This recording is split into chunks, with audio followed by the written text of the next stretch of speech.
السلام علیکم، میرا نام لیاقت الیاس ہے اور آپ لوگ دیکھ رہے ہیں میرا یوٹیوب چینل لیاقت الیاس۔ آج ہم بات کریں گے ریلیپس پریونشن کے حوالے سے، جو ہے ریلیپس پریونشن کے حوالے سے کچھ ٹیکنیکس ہم آج سیکھیں گے یا ان پہ ہم بات کریں گے، چونکہ یہ دیکھا یہ گیا ہے کہ بہت ساری فیملیز اور لوگ جو ہے وہ اس بات یہ کہہ رہے ہوتے ہیں کہ بھائی ہم نے ایک مریض کا جو ہے بہت دفعہ علاج کرایا ہے، لیکن جب بھی ہم اس کا علاج کراتے ہیں کچھ دیر کے لیے یہ صحیح ہوتا ہے اور پھر سے یہ دوبارہ اپنے نشے میں چلا جاتا ہے یا دوبارہ سے اس کا شکار ہو جاتا ہے۔ تو ایک تو میں یہاں یہ بتا دوں کہ ایڈکشن جو ہے ایک کرونک ڈیزیز ہے، اور جیسے کہ دوسری کرونک ڈیزیز ہیں ان کے اندر ریلیپس ریشو زیادہ ہوتا ہے، اسی طریقے سے ایڈکشن کے اندر بھی اس کا بھی ریلیپس ریشو زیادہ ہے۔ باقاعدہ ایک منصوبہ بندی کے تحت ایک حکمت عملی کے ساتھ جو ہے ہم جو ہے نشے کو چھوڑنے میں کامیاب ہو سکتے ہیں۔ تو آج جو ہم بات کریں گے وہ اسی کی ریلیپس پریونشن پہ بات کریں گے کہ کیسے ہم نشے کو دوبارہ کرنے سے بچ سکتے ہیں یا کیسے نشے کے بغیر ایک اچھی زندگی گزار سکتے ہیں، ڈرگ فری لائف گزار سکتے ہیں۔ تو اس کے اندر جو ہے وہ جو ہم عموماً طور پہ یا ہم اپنے پیشنٹ کو بھی سکھاتے ہیں وہ یہ کہ آپ جو ہے اپنے ٹریگرز کو پہچانیں۔ اب ٹریگرز جو ہے وہ کوئی جگہ بھی ہو سکتی ہے، وہ کوئی چیز بھی ہو سکتی ہے، وہ کوئی شخص بھی ہو سکتا ہے۔ مطلب اگر اس کو میں آسان الفاظ میں بتاؤں آپ کو تو وہ یہ کہ وہ لوگ، وہ جگہ یا وہ چیزیں جن کی وجہ سے آپ کو دوبارہ نشے کی یاد آ سکتی ہے یا آپ دوبارہ نشہ کر سکتے ہیں، تو ان کے حوالے سے تو سب سے پہلے آپ ایک لسٹ بنائیں، اپنے ایک ٹریگرز کو آئیڈینٹیفائی کریں، جو کہ ہم یہاں پہ جب پیشنٹ ایڈمٹ ہوتا ہے ہمارے پاس دی ہیلنگ ہوم میں، تو ہم یہاں پہ ان کے ساتھ یہ جو ہے ایکسرسائز کرتے ہیں۔ اور جیسے میں آپ کو ایک چھوٹی سی اگزامپل بتاؤں کہ فار ایگزامپل ایک جو ہے نشہ کرنے والا ہے یا نشے کا مریض ہے، وہ جو ہے اپنے باتھ روم میں بیٹھ کے نشہ کرتا تھا، چونکہ باتھ روم یہ سمجھا جاتا ہے زیادہ تر کہ یا سیف ہے، فیملی سے بچا زیادہ جا سکتا ہے وہاں پہ، تو اب باتھ روم کے اندر وہ بیٹھ کے نشہ کرتا تھا۔ اب جب وہ علاج کرا کے ایک سوبر لائف جی رہا ہے، نشے کے بغیر زندگی جی رہا ہے، تو اب جب وہ دوبارہ کبھی واش روم کو یوز کرتا ہے تو اس کو ایک اسٹرانگ ریکالز ہو سکتی ہیں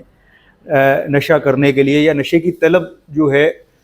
واش روم کو دیکھ کے یا واش روم میں جانے سے بڑھ سکتی ہے۔ تو اس طرح سے جیسے میں نے آپ کو ایک اگزامپل دی، تو یہ جیسے میں نے کہا کہ یہ کوئی جگہ بھی ہو سکتی ہے، یہ کچھ چیزیں بھی ہو سکتی ہیں، یہ لوگ بھی ہو سکتے ہیں۔ جیسے زیادہ تر یہ دیکھا گیا ہے کہ جیسے چاند رات میں، 14 اگست میں، اس طرح کے جو بڑے ایونٹس ہوتے ہیں ان میں جو ہے ایک نشے کا مریض، جو فیملی بھی زیادہ تر کیا ان کو تھوڑا زیادہ پیسے دے دیتے ہیں کہ چلو جی ہمیں بھی ان ایونٹس میں تنگ نہیں کریں گے، تو عام دنوں کی مناسبت سے ان ایونٹس پہ یا ان دنوں میں زیادہ نشہ کیا جاتا ہے۔ اس طرح کے یہ جو بڑے دن ہیں یہ کسی پیشنٹ کے لیے ٹریگر ہو سکتے ہیں، یا کوئی اپنے جو پرانے دوست ہیں جن کے ساتھ بیٹھ کے نشہ کیا جا سکتا ہے، کبھی وہ ایک دم سے وہ سامنے آ جائیں یا ان سے ملاقات ہو تو ایک دم سے ہمیں ایک نشہ کرنے والے کو جو ہے وہ ریکالز ہو سکتی ہیں یا طلب آ سکتی ہے، طلب اس کی نشہ کرنے کی۔ تو سب سے پہلے تو یہ ہم جیسے میں نے کہا کہ ہم یہاں پہ بھی ایکسرسائز کرتے ہیں، تو پہلے تو ہر ایک انڈیویجول جو نشے کی بیماری کا شکار ہے اس کو چاہیے کہ وہ پہلے اپنی ایک لسٹ بنائے کہ ایسی کون سی چیزیں، جگہ یا لوگ ہیں جن کی وجہ سے وہ دوبارہ جو ہے وہ نشے میں جا سکتا ہے یا جن کو دیکھ کے اس کو نشے کی یاد آتی ہے۔ تو ایک لسٹ بنائیں اور ان پہ پھر اس کے بعد اپنے کونسلر کے ساتھ بیٹھ کے، اپنے ڈاکٹر کے ساتھ بیٹھ کے اس پہ ورکنگ کرے۔ اس کے علاوہ جو ہے وہ دوسری چیز یہ ہے کہ اپنا جو سپورٹ گروپ ہے، وہ چاہے جیسے جہاں سے آپ نے علاج کرایا ہے وہاں پہ اپنے ڈاکٹر سے، اپنے کونسلر سے جو ہے وہ رابطے میں رہنا، پراپر جو ہے وہ سائیکولوجسٹ سے رابطے میں رہنا، ان کے ساتھ سیشن کرتے رہنا، شیئرنگ کرتے رہنا، این اے کی میٹنگز میں جانا، این اے کی میٹنگز جہاں پہ جو ہے ڈیفرنٹ جو لوگ نشہ کرنے والے علاج کرنے کے بعد آپس میں ملتے ہیں، بات کرتے ہیں، وہاں جانا، اپنے اسپانسر سے بات کرنا۔ تو یہ وہ 3-4 چیزیں ہیں جن کو سپورٹ گروپ ہم کہتے ہیں، کہ آپ ان چیزوں کو، اپنے سپورٹ گروپ کو یا اپنے ان سپورٹ سسٹم کو جو ہے وہ آپ بہت اچھے سے ڈیولپ کریں، بہت آرگنائز ہونا چاہیے، ریگولر ہونا چاہیے۔ تو ظاہر ہے جب آپ جو ہے جیسے پہلے آپ اٹھتے تھے اور جب بھی کوئی انڈیویجول ایک اٹھتا تھا، پیسے لیتا تھا، اب وہ اڈے پہ جاتا تھا، نشہ لے کے آتا تھا، یا کسی جو بھی ڈیلر ہے اس کے پاس اس کو کانٹیکٹ کرتا تھا، اس سے نشہ منگواتا تھا اور پھر نشہ کرتا تھا۔ اس طریقے سے ریکوری میں بھی ایک پروسیس ہے کہ جب آپ اپنے ڈاکٹر سے، اپنے گھر سے لے کے اپنے ڈاکٹر کے پاس جاتے ہیں، اس سے ملنے جاتے ہیں، تو جب آپ یہ ساری جو ہے یہ ایکسرسائز کرتے ہیں اور پھر آ کے اپنے ڈاکٹر کے ساتھ ریگولر اپنے مسئلوں کو شیئر کرتے ہیں، ان پہ آپ بات چیت کرتے ہیں، ان پہ آپ ورکنگ کرتے ہیں، ان کے لیے جو ہے وہ ایک باقاعدہ ایک جو ہے آپ یہ کہہ لیں کہ حکمت عملی ترتیب دیتے ہیں کہ کیسے جو بھی آپ کی لائف کے ایشوز ہیں ان کو آپ سارٹ آؤٹ کرتے رہتے ہیں، شیئر کرتے رہتے ہیں، تو یہ آپ کو ہیلپ کرتا ہے نشے سے دور رہنے میں، چونکہ آپ کی وینٹیلیشن ہوتی رہتی ہے، جو بھی آپ کی زندگی میں کرائسس یا پریشانیاں آتی ہیں تو آپ ان کو ڈیل کرتے ہیں، آپ ڈے ٹو ڈے کے ایشوز کو آپ ڈیل کرتے ہیں اپنے ڈاکٹر کے ساتھ، تو یہ چیز جو ہے وہ آپ کو ہیلپ کرتی ہے نشے سے دور رہنے میں۔ اس کے علاوہ جو ایک بہت میں یہ سمجھتا ہوں کہ ایک بڑی زبردست ٹیکنیک ہے جس کو ہم کہتے ہیں جسٹ فار ٹوڈے، کہ جو بھی نشہ کرنے والا ہے اگر اس نے علاج کرایا ہے، اب جب وہ ایک نشے سے فری زندگی گزار رہا ہے تو وہ صرف ایک دن کا پلان کرے کہ میں نے آج نشے سے پاک رہنا ہے، میں نے آج جو ہے وہ ریکوری میں رہنا ہے، میں نے آج ڈرگ فری لائف، آج کا دن جو ہے وہ ڈرگ فری رہنا ہے، تو وہ ڈے ٹو ڈے کے جو پلان بنائے، ایک دن کو جب وہ نشے سے پاک گزار لے تو اپنے آپ کو اس پہ شاباش دے، اس کو سیلیبریٹ کرے اور دوبارہ پھر سے جو ہے وہ ایک نئے دن کی پلاننگ۔ چونکہ جب بھی اکثر ہم پیشنٹ سے بات کرتے ہیں یا جب بھی ہمارے نشے کے مریضوں سے بات ہوتی ہے تو وہ یہ کہتے ہیں، ہمیشہ اکثر اوقات ہم جب بھی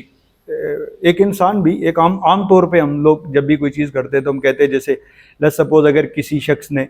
کام کرنا ہے کہ میں آج کے بعد جو ہے وہ سچ بولوں گا، جھوٹ نہیں بولوں گا، تو ہمیشہ سے ہم یہ پلان کرتے ہیں کہ بھائی آج کے بعد جو ہے میں زندگی میں کبھی جھوٹ نہیں بولوں گا۔ اسی طریقے سے اگر کوئی نماز نہیں پڑھتا اور وہ چاہتا ہے کہ اس کی یہ نماز پڑھنے کی روٹین وہ اپنی ڈیولپ کرے، تو ہم کہتے ہیں یار میں آج کے بعد کبھی کوئی نماز نہیں چھوڑوں گا۔ تو اسی طریقے سے نشے کے اندر بھی جب یہ دیکھا جاتا ہے کہ جب بچے علاج کے لیے آتے ہیں، جب وہ اپنا علاج کرا رہے ہوتے ہیں تو وہ یہی کہہ رہے ہوتے ہیں، جو اپنا گول بناتے ہیں وہ یہی بناتے ہیں کہ میں زندگی میں کبھی دوبارہ نشہ نہیں کروں گا۔ تو چونکہ جب ہم ایک بڑا گول بناتے ہیں زندگی میں دوبارہ نشہ نہ کرنا یا زندگی بھر نماز پڑھنا یا زندگی بھر جھوٹ نہ بولنا، یہ ایک بہت بڑا گول ہے، تو اس کو ایک دماغ بھی اس کو ایکسیپٹ نہیں کرتا اور ظاہر یہ ایک مشکل بھی لگتا ہے اور اس میں فیلئر کے چانسز زیادہ ہوتے ہیں۔ اس کے کمپیریزن میں اگر ہم یہ گول بنائیں کہ میں صرف آج کے دن جھوٹ نہیں بولوں گا، میں صرف آج جو ہے اپنی نماز کو پورا کروں گا، یا میں آج کا دن نشے سے پاک رہوں گا، تو یہ نسبتاً دماغ کو چھوٹا لگتا ہے، ہمیں لگتا ہے کہ نہیں یار یہ ایک صرف آج کی بات ہے، تو یہ بڑی اچھے سے ہو بھی جاتا ہے۔ اور جیسے میں نے کہا کہ جب ایک دن کا پلان کریں، جب وہ پورا ہو جائے، ڈرگ فری وہ آپ گزارنے میں کامیاب ہو جائیں، تو باقاعدہ اس کو بیٹھ کے سیلیبریٹ کریں اور اللہ سے جو ہے اس کے لیے اس پہ مدد مانگیں، شکر گزاری کریں سب سے پہلے، جس کو ہم کہتے ہیں گریٹیٹیوڈ بھی کہتے ہیں۔ شکر گزاری تو ویسے بھی انسان کو کرنی چاہیے کہ اپنی چھوٹی چھوٹی اچیومنٹس پہ جو ہے وہ بیٹھ کے، یا وہ چیزیں جو آپ کے پاس ہیں ان پہ بیٹھ کے آپ خوش ہوں، آپ شکر گزاری کریں، اور پھر ایک نئے دن کا پلان کریں اور پھر اس میں اللہ سے مدد مانگیں، اور پھر جب وہ دن پورا ہو جائے تو پھر اس پہ شکر گزاری کریں، اپنے آپ کو شاباش دیں، سیلیبریٹ کریں اس کو، اور پھر ایک نئے دن کی پلاننگ کریں۔ تو اس طریقے سے یہ ایک ٹیکنیک ہے کہ جسٹ فار ٹوڈے، کہ میں نے یہ پلان نہیں بنانا کہ میں ساری زندگی نشہ چھوڑے رکھوں گا، میں نے صرف یہ پلان بنانا ہے کہ میں آج کا دن جو ہے وہ نشے سے پاک گزاروں گا۔ تو یہ کچھ ٹیکنیکس تھی جس کی بدولت جو آپ کو ہیلپ کر سکتی ہے نشہ چھوڑ کے ایک اچھی زندگی گزارنے میں، صحت مند زندگی گزارنے میں، اپنی ریکوری کو مضبوط کرنے میں۔ امید ہے